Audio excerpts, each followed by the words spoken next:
بسم اللہ الرحمن الرحیم۔ ناظرین، آج کا ہمارا سبجیکٹ جو چل رہا ہے وہ ہے خواجہ سرا، جن کو ہنجڑے اور خسرے بھی کہا جاتا ہے۔ ناظرین، ہمارا یہ 5واں ویلاگ آپ کے سامنے آ رہا ہے۔ خواجہ سرا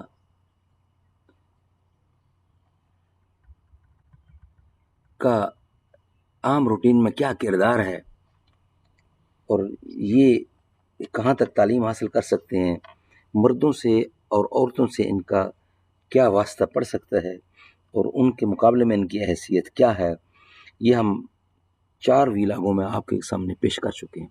5واں ویلاگ ہم پیش کر رہے ہیں کہ احادیث کی روشنی میں ان کی اہمیت کیا ہے، وہ پیش کرنے جا رہے ہیں۔ احادیث میں رسول اللہ صلی اللہ علیہ وسلم کے عہد مبارک میں یہ جنس موجود تھی۔ بعض کے نام بھی ملتے ہیں، بعض کے نام بھی ملتے تھے کہ وہ معیت، نافع، ابو ماریہ، الجنہ اور معبور جیسے ناموں سے پکارے جاتے تھے۔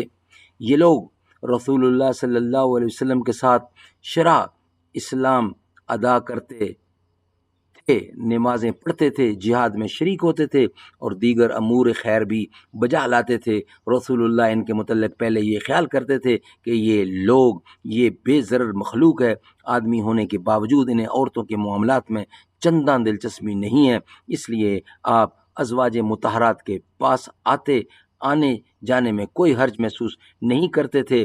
لیکن جب آپ کو پتہ چلا کہ انہیں عورتوں کے معاملات میں خاصی دلچسپی ہی نہیں بلکہ یہ لوگ نسوانی معلومات بھی رکھتے ہیں، تو آپ نے انہیں ازواج مطہرات اور دیگر مسلمان خواتین کے ہاں آنے جانے سے منع فرما دیا، بلکہ انہیں مدینہ بدر کر کے روزہ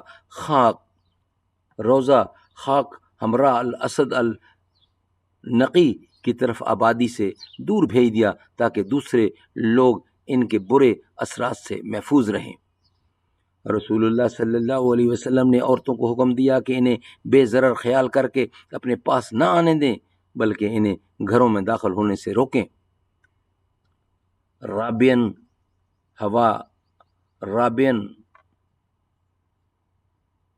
واضح رہے کہ مخنث بنیادی طور پر مرد ہوتا ہے، لیکن مردی قوت سے محروم ہونے کی وجہ سے عورتوں جیسی چال ڈھال اور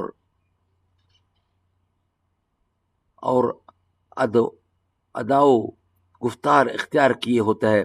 یہ عادت اگر پیدائشی ہیں تو انہیں چھوڑنا ہوگا، اگر پیدائشی نہیں بلکہ تکلف کے ساتھ انہیں اختیار کیا گیا ہے تو رسول اللہ نے صلی اللہ علیہ وسلم نے اس اختیار پر لعنت فرمائی ہے کہ وہ مرد جو عورتوں جیسی چال ڈھال اور وہ عورتیں جو مردوں جیسی وضاقت اختیار کریں، اللہ کے ہاں ملعون ہیں۔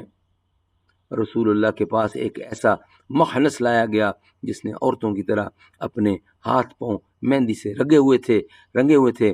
آپ سے عرض کیا گیا کہ یہ از خود عورتیں جیسی چال ڈال پسند کرتا ہے، تو آپ نے اسے مدینہ بدر کر کے علاقہ نقی میں بھیج دیا جہاں سرکاری اونٹوں کی چراگاہ تھی۔ آپ سے کہا گیا ہے اسے قتل کر دیا جائے، آپ نے فرمایا کہ مجھے نمازیوں کو قتل کرنے سے منع کیا گیا ہے۔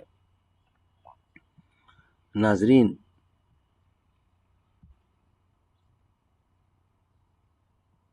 ہم اس سے پہلے بیان کر چکے ہیں، دوبارہ ڈیٹیل میں ہم جاتے ہیں اس کے کہ خواجہ سرا کو انگریزی میں EUNUCH، یونانی میں کچھ لفظ ہے، ایک ایسا مرد ہے جسے خسی کر دیا گیا ہو۔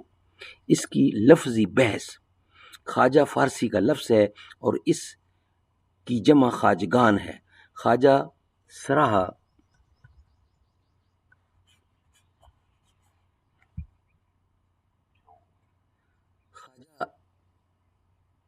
سردار یا آقا کو کہتے ہیں۔ لغت کے مطابق توران میں سادات کا لقب، جیسے خواجہ معین الدین اور خواجہ سرا وہ غلام جو نہ مرد ہو اور گھر میں زنانہ کام کرتا ہو۔ یہ امیروں اور بادشاہوں کے زنانہ محل کی دربانی بھی کرتے رہے ہیں۔